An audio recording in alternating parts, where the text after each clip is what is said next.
Hi dear friends, അറബിക്ക് +2 പരീക്ഷയിൽ എന്തായാലും ചോദിക്കാൻ സാധ്യതയുള്ള ഒരു ക്വസ്റ്റ്യനാണ് സാർ എന്ന് പരിചയപ്പെടുത്തുന്നത് കേട്ടോ. നമുക്കറിയാം മുഷബ്ബഹ് ബിഹി, അദാത്തു തശ്ബീഹ്, വജ്ഹു ശബ്ബ്, ഈ 4 കാര്യങ്ങൾ നമ്മളോട് കൃത്യമായിക്കൊണ്ട് കണ്ടെത്തി ബോക്സിലേക്കാക്കി എഴുതാൻ വേണ്ടി പറയും. ഓക്കെ, അപ്പോൾ ഈ അവസാന സമയം വെച്ചിട്ട് നമുക്ക് ഇതിൻ്റെയൊക്കെ മീനിങ് ഒക്കെ പഠിക്കുക എന്നുള്ളത് പോസിബിൾ അല്ല.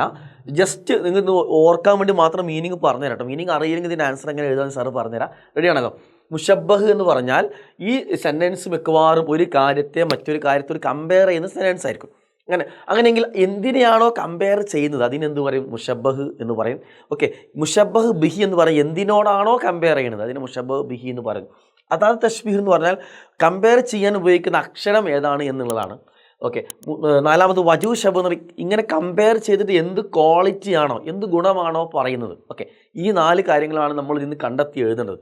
പക്ഷെ നമുക്ക് വളരെ ഈസി ആയിട്ട് ഇതിൻ്റെ മീനിങ് ഒന്നും അറിയില്ലെങ്കിലും നമുക്ക് എന്ത് ചെയ്യാൻ പറ്റുന്നല്ലോ, ഇതിൻ്റെ ആൻസറിലേക്ക് എത്താൻ പറ്റും. നോക്കാം എങ്ങനെയാണെന്നുള്ളത്. ഇപ്പോൾ അദാത്തു തശ്ബീഹ് കമ്പയർ ചെയ്യാൻ വേണ്ടി ഉപയോഗിക്കുന്ന ടൂള് ഒരു അക്ഷരമാണ്. ഇത് നിങ്ങൾക്ക് പഠിക്കാനുള്ള എല്ലാ എക്സാമ്പിളും ഒരൊറ്റ അക്ഷരമേ ചോദിക്കുള്ളൂ.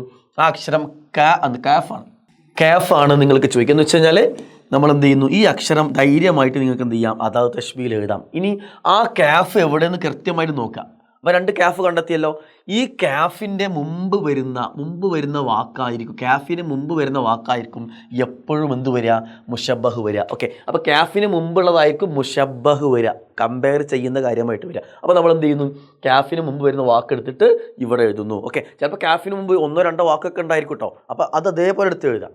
ഓക്കെ, ഇനിയോ ഈ ബോക്സ് ഫില്ലായി, നമുക്ക് ഈ ബോക്സ് ഫില്ലായി. ഇനി നമ്മൾ എന്ത് ചെയ്യണം, കാഫിനോട് ചേർന്ന് വരുന്ന വാക്ക് എടുത്തിട്ട് എന്ത് ചെയ്യണം, നമ്മൾ 2ാമത്തെ മുഷബ്ബഹ് ബിഹിയിൽ എന്തിനോടാണ് കമ്പയർ ചെയ്യുന്നത് എന്നത് മുഷബ്ബഹ് ബിയിലേക്ക് എഴുതാൻ പറ്റും. അപ്പോൾ ഈ ബോക്സ് ഫില്ലായി, ഈ ബോക്സ് ഫില്ലായി. എന്താണ് വജ്ഹു ശബ്ബ്? എപ്പോഴും അതിൽ ഏറ്റവും അവസാനം പറയുന്ന ഭാഗമായിരിക്കും. ഏറ്റവും അവസാനത്തെ ഭാഗം എടുത്തിട്ട് അത് ഫി എടുത്ത് എഴുതേണ്ട ആവശ്യമില്ല.